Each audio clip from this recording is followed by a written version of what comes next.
So, Molo Sambunani, hello, how's it going? And shalom to you guys.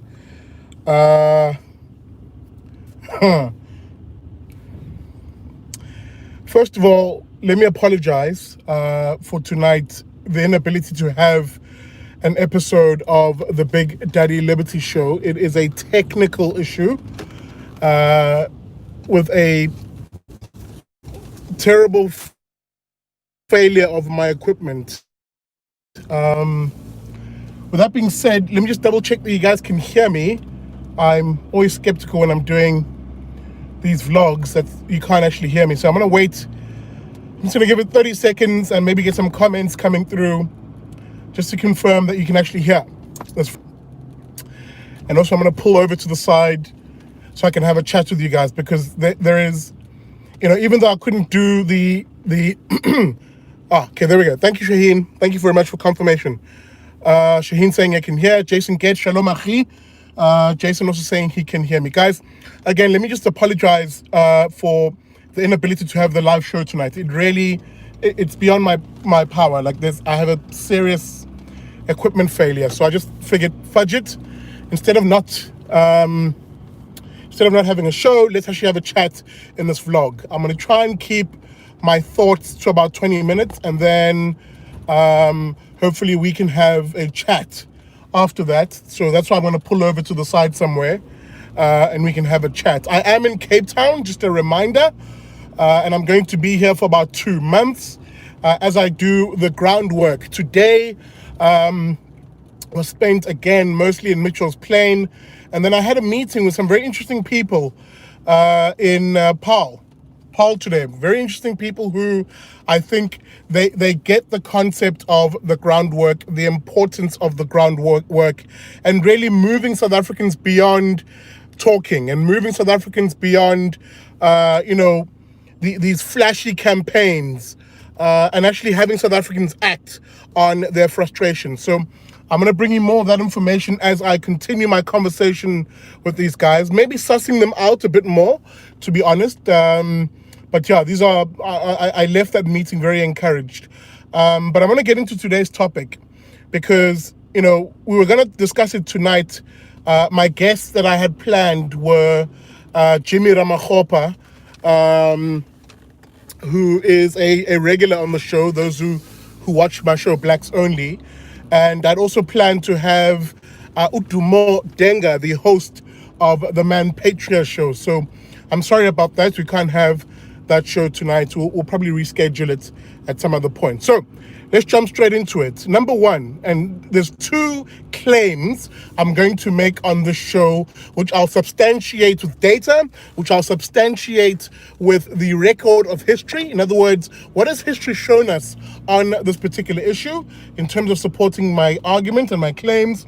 And of course, lastly, I'm going to demonstrate it in terms of the here and now. What have we seen on this particular issue? So the two claims are: number one, first things first, government cannot spend a society, neither can it borrow its way out of a crisis.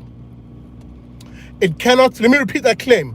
Government, and really politicians in real terms, cannot spend their way out of a crisis. They cannot spend and borrow money to fix what are, in this case, in our country, very serious structural issues that affect the South African economy, that affect, the citizens,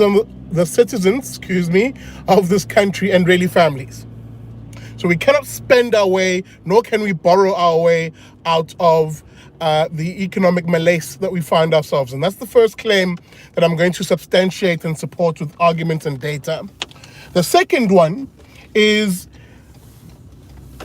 there is a fundamental problem of believing that what we need in this country is more money. Of believing, for instance, that money is the issue.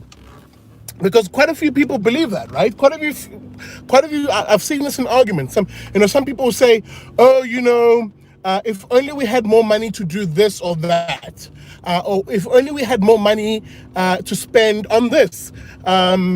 the cold hard truth of the fact is nobody is as efficient at spending money than the person who that money actually belongs to. Let me repeat that one because that's going to be a bit of a tricky claim to try and get right. Not really, but like I just don't want to lose myself in trying to make a complex argument. The second claim, if I just maybe reduce it and simplify it, you will always be better off. Let me maybe put it that way. You will always be better off having individuals and families do the spending of money than any government agency or any politician. That is actually perhaps a more accurate claim that I'm going to defend and make an argument for on this show. As I said, if you're just joining us, welcome to Vlog 42. We're in conversation because I'm not going to join you tonight for the BDL show. I'm sorry, there's a tech glitch. So if you're just joining, welcome to it. We're going to have a chat. Let's see here. Jao, De Freitas. Saw you driving on the N1 this afternoon. Keep up the good work. Hey, man, thank you very much. All right, guys, so those are the two claims I want to make here. Number one, a government and really politicians cannot spend us into prosperity. If anything, they're chaining you and they're chaining your family to more debt. That's the first claim. And the second one, of course, is if you are going to spend anything in any economy, who spends the money is an important question that we must settle as South Africans. Do you want the politicians and government to do the spending, or should we be devolving that and really placing money and resources and power into the hands of individuals and families? So there we go. The two areas we're going to have a chat about. Yikes. Okay. I just saw okay, that was disgusting. Yo, Cape Town, you're showing me flames. I can't switch the camera because it'll be a whole mess, but like there was a street person who just flashed me right now. So yummy. All right, that was disgusting. But anyway, I'm sorry. I'm back. Maybe that was Buffalo Bill Spy. Like, oh, there he is. I must flash him. Okay, sorry. I digress. All right, guys. Serious topic. So on the first claim, it's become patently clear to any South African who's paying attention that South African politicians of whatever stripe, including, by the way, DA politicians here in the Western Cape. Sorry, there's a comment that came through. Including DA politicians here in the Western Cape, will find any reason to allocate money to any issue. In other words, the money for them isn't so much a case of what needs to be done. They will create need even when there isn't any need. And that's a big problem because that's where you start seeing, for instance, a perversion of incentives in government where politicians are more keen on spending money to be seen to be doing something as opposed to actually spending money to create value out of something. Let me repeat that one and someone give me an amen because I'm about to go deep on this topic. Politicians will spend money with the purposes of being seen to be doing something and not actually physically doing or actually getting that issue right. Now, what do I mean by this? And I'll use some apt examples. We've seen a national government in this country, and I'll call Tito Mboweni the head of it, insofar as he's the head of finances, right?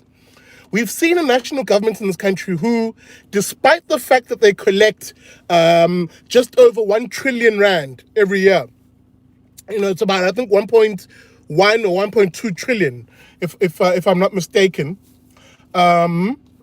Despite that, they will still go to foreign markets to borrow more money.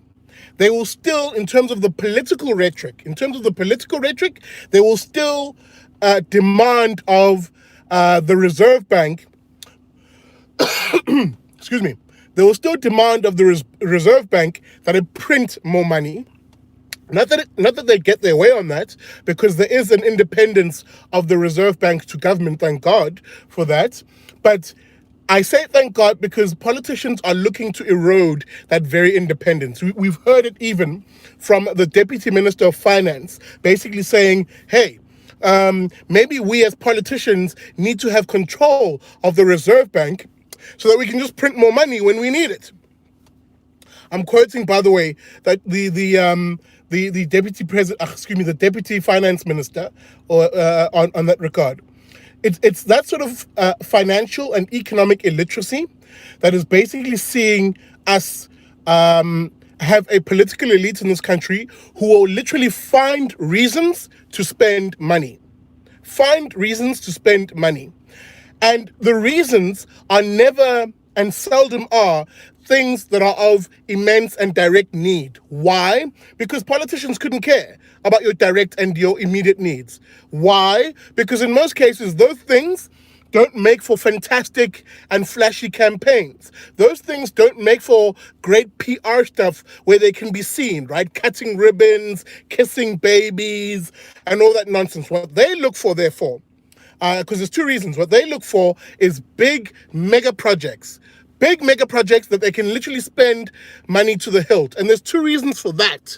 Number one, big mega projects make it easier for you to hide corruption and make it easier for you to pay your friends through a patronage network. That is why you're going to hear from the ANC going forward in terms of the economic recovery, they'll say.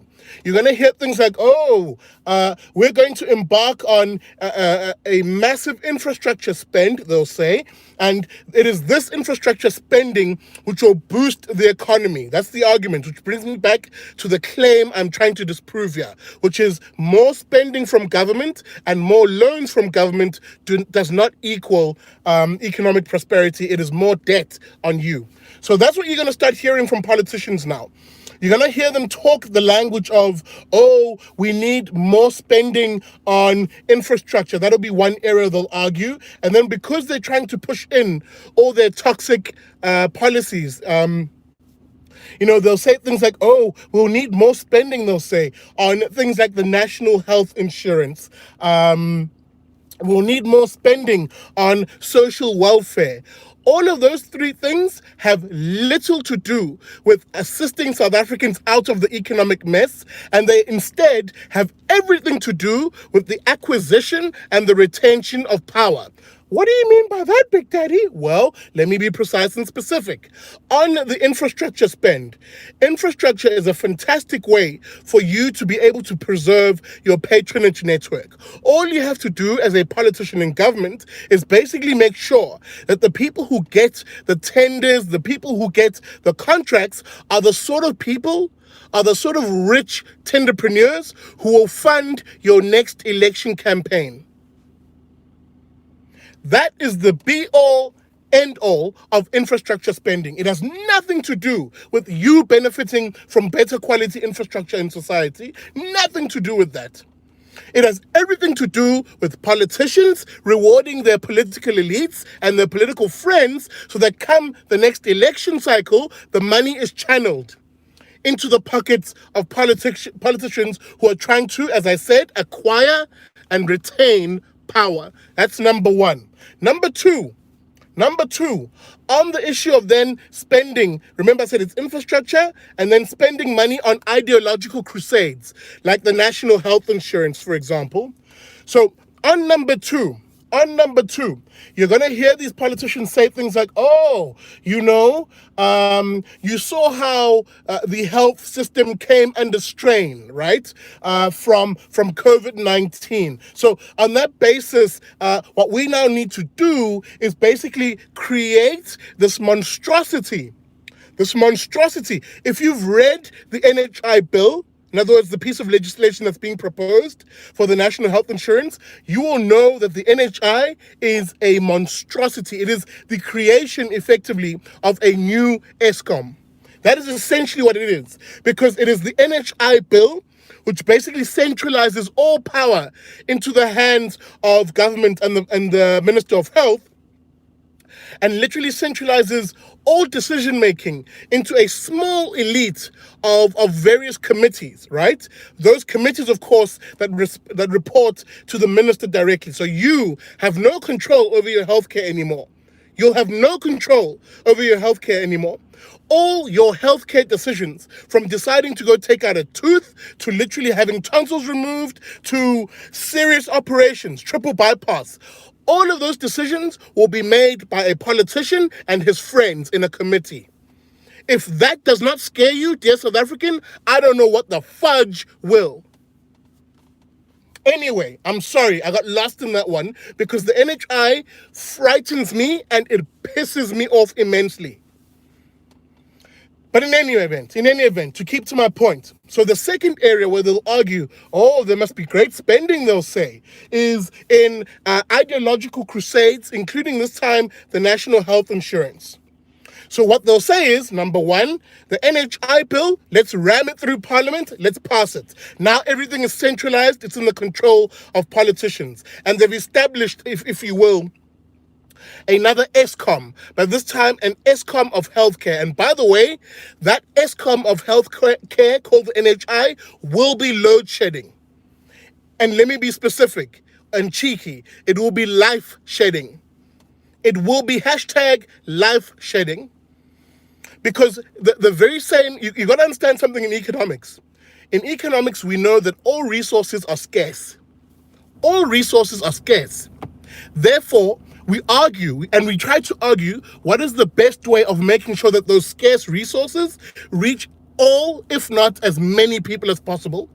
And the market is the best way of doing that, not centralizing things into the hands of politicians. So now, if you're going to centralize something like healthcare provision into the hands of politicians and their friends in these various committees that are established by the NHI, trust you me, it means those people now get to make the decisions around who gets healthcare and who doesn't. Hashtag life shedding. Anyway, as I said, I'm not going to digress too much on the NHI. We'll have another full episode on the NHI. And, if you are really interested, I've done some episodes on it. Just search on the Big Daddy Liberty Show on here on YouTube, and you'll see that video. Anyway, before I lose my point. Okay. So as I said, the second area is they'll start funneling money, both the borrowed money, the tax money, and essentially the existing expenditure. They'll start funneling it into these ideological crusades, which do the exact same thing as infrastructure spending. In other words, friends are brought in to decision-making structures so that money gets funneled into the pockets of those friends, those political elites, if you will.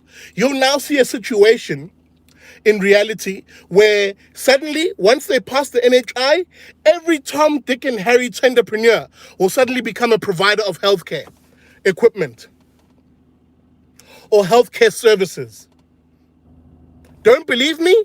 Have a look at the people who suddenly cropped up, who just popped out of the woodwork to suddenly become providers of PPE when they heard that 500 billion rand is being made available by the state. Where do those people suddenly come from? Hi, guys. Hey, I'm telling you, you've got to wake up to what the political elites and politicians in this country are doing. They are maneuvering around you. But let me finish my point. I keep digressing a little bit. So you'll hear them start talking about now, let's centralize all decision-making. And number one, as I said, we'll borrow money and we'll spend money on infrastructure, the great ruse, which is basically to pay friends and to have that money channeled into the pockets of politicians. The second area is they'll say, to achieve the same thing, but in the second area they'll say, no, let's look at issues on an ideological basis. So let's set up the NHI, they'll say. And by the way, the NHI comes with two components. One is control and the other is the money, the fund. So on the control, I've already explained it to you. Everything goes under the Minister of Health. And number two, the Minister of Health sets up all of these committees where basically his friends are on there and they make the decisions about your healthcare. Then the funding. That one's scary. That one literally collects every single cent that is spent on healthcare in this country. So if it's your medical aid, we'll confiscate that. It'll go into the NHI fund. The money that we pay in terms of road levies that is supposed to go into the road accident fund, we'll confiscate that. It's about 280 million, I think. But I stand corrected on that one. We'll confiscate that. It'll go into the NHI fund. The existing expenditure on healthcare, so in other words, what government spends as per their budget on healthcare, we'll confiscate that, or we'll take that and we'll put it into this one big pot called the NHI fund. Guess who controls that pot of money? Guess. Don't worry, I'll wait. That's right. It's the politicians. Are you seeing what's happening around you guys? Are you seeing their grand plan come together? Where it had nothing to do. All of this, I nearly swore. All of this nonsense that's happening around you, of lockdown, banning booze, blah, blah, blah. All of that is a distraction. All of that in real terms is a distraction. What they are literally doing is, in real terms, putting together the Lego pieces. The Lego pieces that give them more control and give them more money and decision making around where money goes. So that when I come back to the central question of what I'm trying to disprove here, they will justify a society where they can borrow to the hilt and they can spend to the hilt whilst achieving nothing at the same time. If you're not frightened by that, I do not know what the fudge will frighten you. I go. It's bad news. Okay, I'm getting lost a little bit, so let me not lose my train of thought. So the first one I said will be infrastructure. The second one will be the various pockets of ideology. The various pockets of ideological policy, let me put it that way, which the ANC, I told you even at the beginning, they're going to retreat into. Remember I said to you, in terms of my political analysis, I said the ANC have given up on the concept of controlling everything, which was what they were trying to do and testing under level 5 and level 4 of the lockdown. They gave up on that very quickly because it was a nightmare. They realized their own limitations. And, even they sort of conceded, without saying it, but even they conceded it's not worth it. So what they decided to do, and I told you they'll do this, is they'll retreat so that you become happy, right? You think they're walking it back, but really they're not. But what they're doing when they retreat is they retreat to certain positions that they think are easier to defend. Things like an NHI, things like, EWC for the purposes of economic recovery, things like prescribed assets, etc., etc. Anyway, so they'll retreat into these things and control principally not only the decision making, but also the resources of that. So that's the second area where it is foolish to think that more borrowing and more spending will solve issues, because they'll be borrowing more and spending more to basically fund these money-hungry SOEs, whether it's the NHI, some sort of structure for EWC, in other words, expropriation without compensation, or prescribed assets. That is where your money will disappear and sink into. All of it inefficient and will not serve you, it'll serve them. Which brings me, of course, to the third area that I spoke of. If I can remember it. Which is essentially what we're going to see in particular, and why I argue that spending and borrowing will do nothing to alleviate the economic plight of South Africans, is that same spending and that same borrowing is going through a political and governance system which is so corrupt, it is so corrupt, that no single politician actually has a grasp of what happens in government. It's like a sieve. Money comes in from the top, it comes in from the treasury, and by the time it filters all the way down to get to you, the individual receiving some sort of service delivery, so much of it has disappeared already, it kind of begs the belief, where's the money? And this is why I said I don't care who the politician is, whether it's a DA government, which I think this is actually a government building right next to me, or ANC. The same thing happens in all these administrations. There is so much administrative rot. There is so much administrative rot. There is so much corruption that, to be honest, a lot of politicians just sort of pretend it doesn't exist now. It's like it's part of the infrastructure.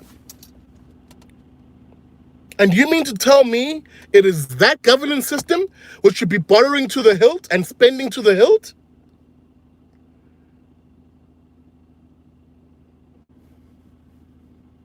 Guys. Wow. Guys, we're in trouble here. We're in trouble here. Because what makes it worse, therefore, if I bring it back to my original topic, in terms of what I'm trying to disprove here, disproving the idea that politicians can spend us out of, or rather, can spend us into prosperity, can borrow us into prosperity. What should really worry you is that not only is this the direction that politicians are taking, there is a chattering class of blavity blacks and social justice warrior commie whites who are literally banding together, and they form part of this chattering class who are saying, yay, this is fantastic, woo, let's keep doing this. Let's keep doing this, they'll say. Trust these politicians, they'll say. I'm talking about the likes, if I'm to name people, I'm talking about the likes of your Pierre de Force. Well, I suppose Malema would be in that pocket anyway, because he's a red in tooth and claw commie. But guys who are literally clapping for this nonsense, not seeing that the light at the end of the tunnel is a freight train coming our way. It's incredibly scary. Excuse me. Don't worry, I don't have corona. Or at least I don't think I do. Just have a dry throat. It's incredibly scary to see these people say this. It's incredibly scary. Meanwhile, ordinary South Africans right now are in a world of pain. World of pain. And I told you that South Africans often do this.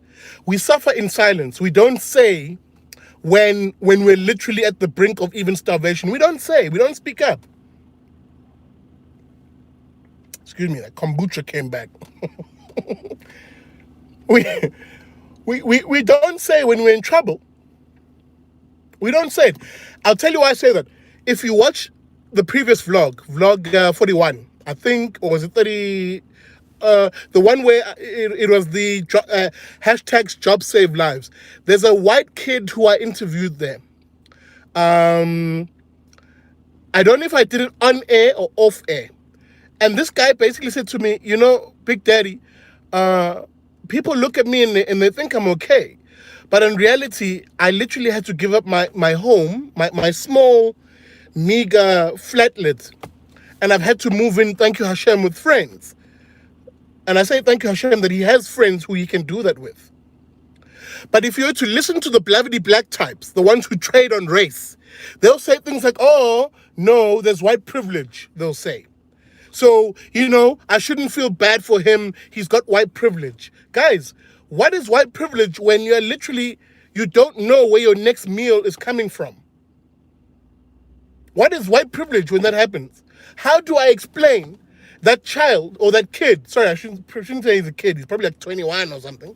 But how do I explain that young man, white as he may be, where he's saying, guys, I had to give up my home and move in with friends. And it's tight. He hasn't had an income for 3-4 months. What do I say? What do I say to the SJW whites? Because equally, they also irk me. When I tell them about the plight of some of the people I'm seeing as I'm doing the groundwork. I was in Nyanga, I was in Mitchell's Plain, I was in Luzuko Park, here in Cape Town, townships. And people are saying, Big Daddy, you know, yo, guys. Shit.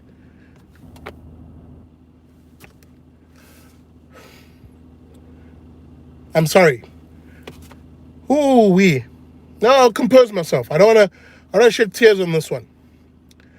I'll compose myself.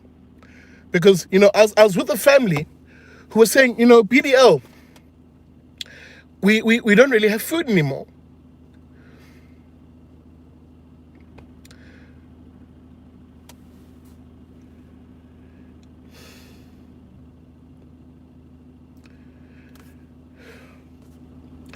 And they show you their kitchen. And they show you their kitchen. And all you see is a little bag, a 2 kg bag of Impala maize meal. And they say, Big Daddy, we've been eating maize meal and we use stock, Norox, stock. I don't know what you call it. Yeah, I'm right, stock. Beef stock as like a stew. So they'll make pop and like dip bits of it in yo guys. That's crazy.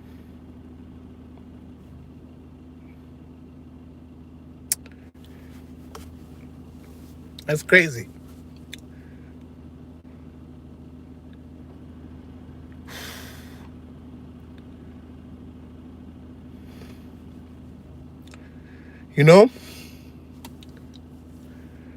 I'm sorry, I didn't think about this prior to this vlog. That's why it's maybe now just coming and really hitting me.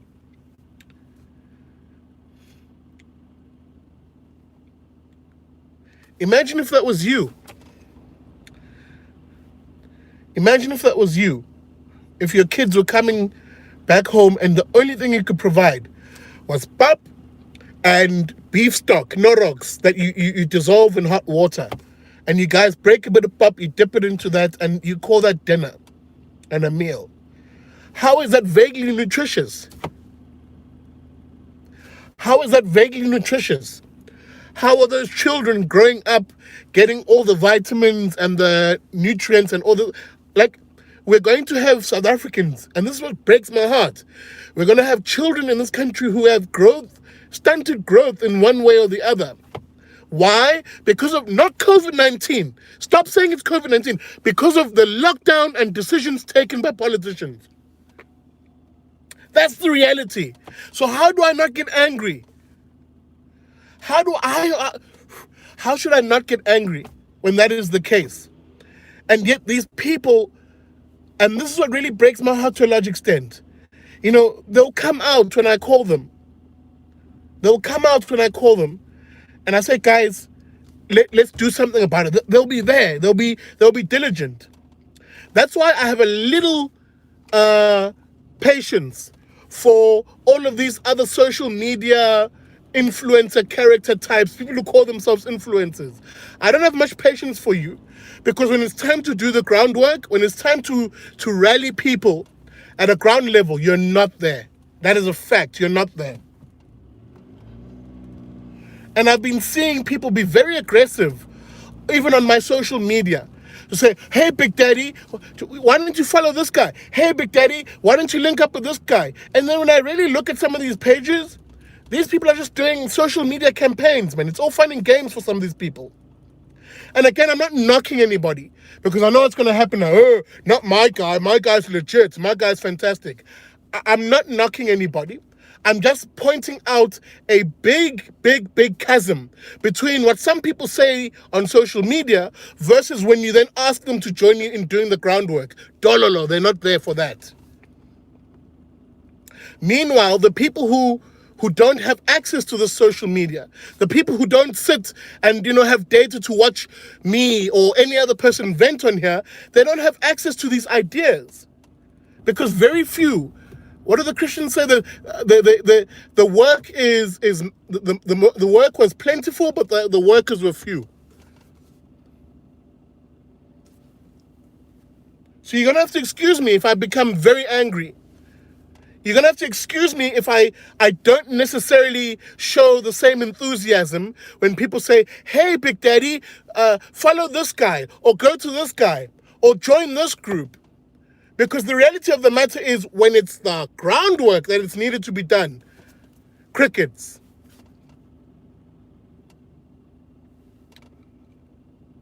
Okay. Wow. All right. I had to vent that one. That was my venting for the day. Because I can see the difference between ordinary people on the ground who are literally scratching together rands to buy a little bit of pap and beef stock to call a meal, and people who, for them, this is just another big campaign for them, another big social media likes and blah, blah, blahs. And then some of them, as I said, they get very aggressive with me on social media. Oh, Big Daddy, you're not doing anything until you speak to so-and-so. And yes, there is a character who I'm referencing, who I literally had words with on my Facebook group, basically suggesting that, oh, Big Daddy, you're not doing anything of real substance until you speak to so-and-so. Speak to them and do what? What does that achieve? What does it achieve for me to speak to the converted? No, but seriously, like, take a moment and actually think about that. I've told you guys from the very beginning, my mission is to physically go out into communities where they don't hear these ideas, where they don't watch the stuff on social media, and plant the ideas into those communities. So why are you asking me to go speaking to people who are converted?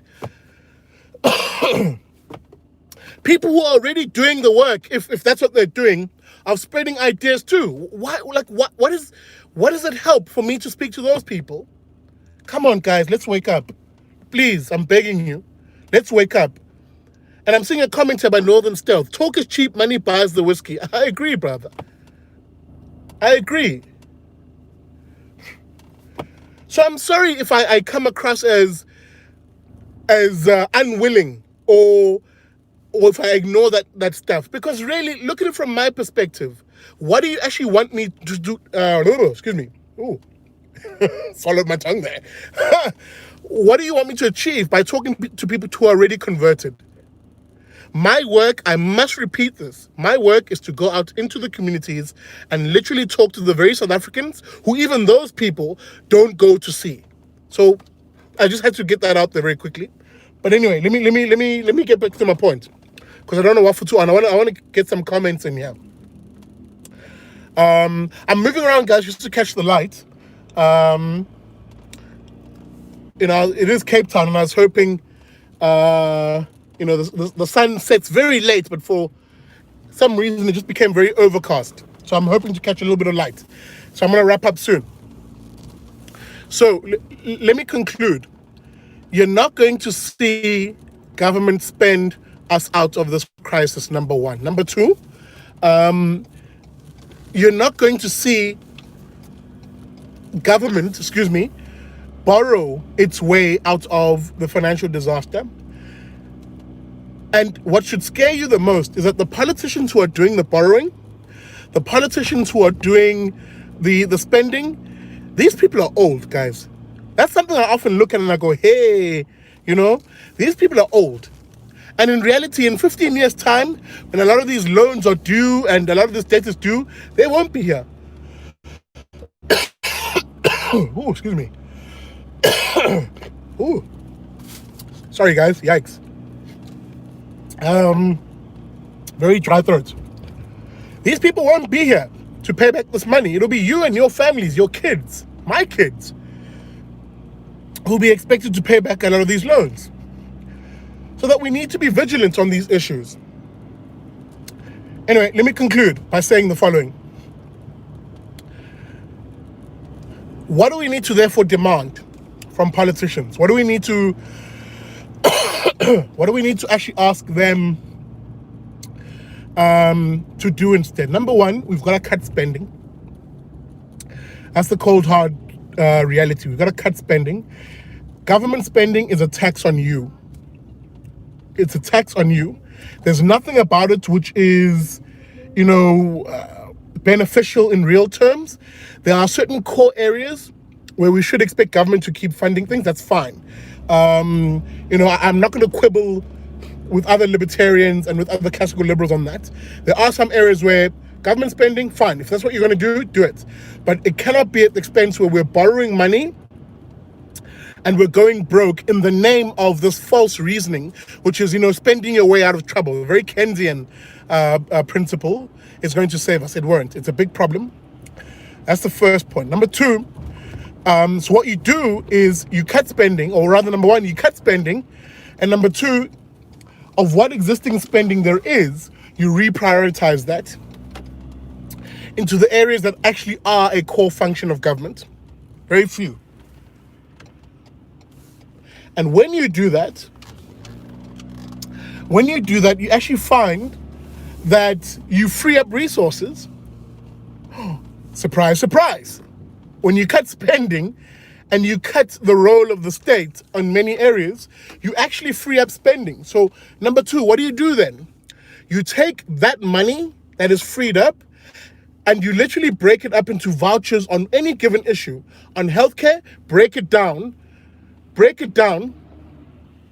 and put it into a voucher so that ordinary South Africans, the individual and really families, can buy their own medical aid. Get government out of the world of healthcare. Scrap asinine ideas like the NHI. It's trash. It's crap. On education, you can do exactly the same thing. Break the education budget. I think it was just over 370 billion in this financial year. Break it up into vouchers. Give it to poor parents, and depending on how you decide who gets it and who doesn't, or who, if you give it to all parents, you can give parents between 16 and 22,000 rand for them per child, for them to decide what school they send their kid to. There are practical ways in which you can literally break down the bloated and bulky state, which is inefficient, which wastes money, and which is prone to corruption. And a simple tool is, in terms of the what we do, right? Break the money up and give it to parents directly. Give it to individuals directly. Poor individuals. And that's the basis, by the way, of empowerment in the Big Daddy Liberty world. Economic empowerment has nothing and should never have anything to do with your race. Black economic empowerment and affirmative action are absolute trash. Let me repeat that, and I need an amen. Black economic empowerment, affirmative action are absolute trash. Absolute trash. And what you need to do is literally say, I'm going to empower you. Oh, yikes. Maybe it is time to wrap up. I'm going to empower you, not because you're black, but I'm going to empower you because you're poor. That is what a liberty-leaning society looks like. I'm going to repeat that because I want to hit that one. The basis of empowerment in any free society is not that I'm going to empower you because you're black, but rather I'm going to empower you because you're poor. Anyway, guys, let me call it a vlog. Let me call it a vlog. Because this aircon is literally killing my back of my throat. It's so dry. And also I'm losing the light. I was really hoping I'd have another, Cape Town usually have another 2 hours of light at this sort of point. But I'm losing the light. Anyway, I'm seeing some of the comments here. Maybe let me spend just no more than 10 minutes going through comments. Rogan Heel, that's a serious Roan's cough. Hey man, don't wish that shit on me. Michaela T, thanks BDL, thank you so much for watching. Julia Witt, BE was never about empowerment, just a smokescreen. I agree. BE's made politicians fabulously rich. The president of this country is not a business person. He is a beneficiary of race-based empowerment. He is not a business person. That's why this myth of Ramaphosa the politician is trash. Robert Oates, what are you doing to change things? Oh, I've just said, dude, welcome to the show. Dude, I've literally given up my entire life. I had a middle-class existence like you, perhaps.